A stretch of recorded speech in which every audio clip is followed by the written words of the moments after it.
Kinakulit yung butas ng clutch.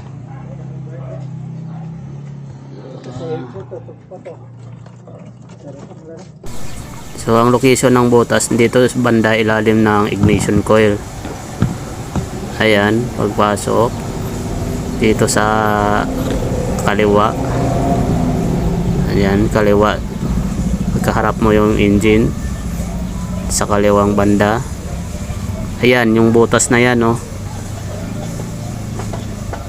So, hindi ko alam kung anong butas yan. Breather ba yan? Basta marami ako nakikita ang picture ng mga binaklas na EcoSport, binaklas na transmission. So may butas dyan hanggang doon sa may clutch. So inulit natin tong video dahil yung una kong upload medyo hindi maintindihan kung saan yung location. So ngayon, ayan, lipat-lipat ko yung camera para makita talaga kung saan banda yung butas na tinutukoy ko.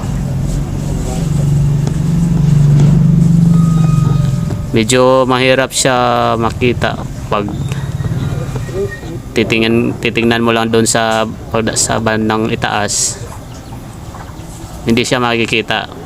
Sa camera lang talaga siya nakikita pag ipapasok sa loob yung camera. Halos hindi rin makapa ito. Sinubukan kong kapain. Hindi aabot ng kamay ko kasi maraming hose yung sa coolant, yung malaking hose sa coolant yun. Ayan, so bandang kaliwa siya pagpasok dyan sa pagitan ng ignition coil at saka battery.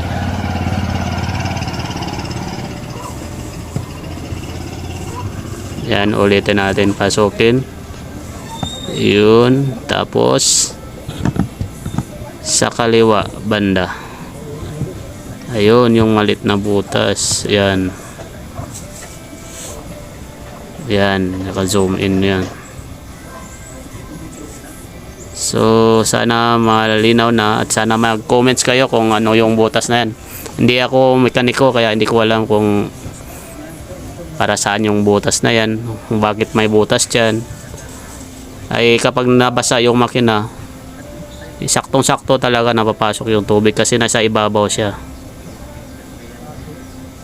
Halimbawa nabaha, medyo abot sa makina, o yan ang dadaanan ng tubig.